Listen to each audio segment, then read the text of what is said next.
ایک ٹیلی فونک انٹرویو میں radio announcer نے اپنے مہمان سے، جو ایک ارب پتی شخص تھا، پوچھا زندگی میں سب سے زیادہ خوشی آپ کو کس چیز سے محسوس ہوئی؟ وہ ارب پتی شخص بولا، میں زندگی میں خوشیوں کے 4 مراحل سے گزرا ہوں اور آخر میں مجھے حقیقی خوشی کا مطلب سمجھ آ گیا۔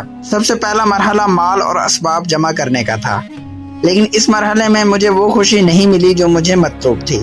پھر دوسرا مرحلہ قیمتی سامان اور اشیاء جمع کرنے کا تھا، لیکن مجھے محسوس ہوا کہ اس چیز کا اثر اور قیمتی چیزوں کی چمک بھی زیادہ دیر تک برقرار نہیں رہتی۔ پھر تیسرے مرحلے میں نے بڑے بڑے پروجیکٹ حاصل کیے، جیسے فٹ بال ٹیم خریدنا، کسی ٹورسٹ ریزورٹ وغیرہ کا خریدنا، لیکن یہاں بھی مجھے وہ خوشی نہیں ملی جس کا تصور میں نے کیا تھا۔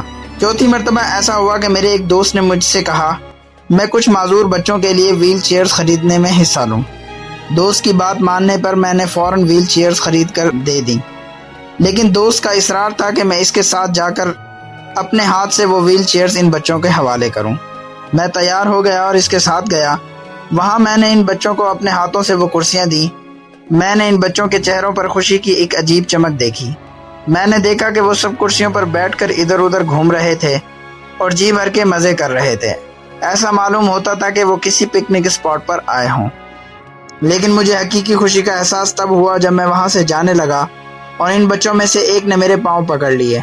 میں نے نرمی کے ساتھ اپنے پیر چھڑانے کی کوشش کی، لیکن وہ بچہ میرے چہرے کی طرف بغور دیکھتا ہوا میرے پیروں کو مضبوطی سے پکڑے رہا۔ میں نے جھک کر اس بچے سے پوچھا، بیٹے کیا کچھ اور چاہیے؟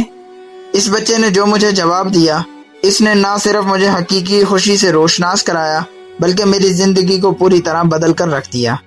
اس بچے نے کہا، میں آپ کے چہرے کے نقوش اپنے ذہن میں بٹھانا چاہتا ہوں تاکہ جب میں جنت میں آپ سے ملوں تو آپ کو پہچان سکوں۔ ناظرین، انسانیت کے ناطے ہمیں بھی چاہیے کہ ہم اپنے ارد گرد کے لوگوں کی مدد کریں۔ اللہ کے حضور دعا ہے کہ اللہ ہم سب کو اپنے ارد گرد کے لوگوں کی مدد کرنے کی توفیق عطا فرمائے۔ سلام پہنچے۔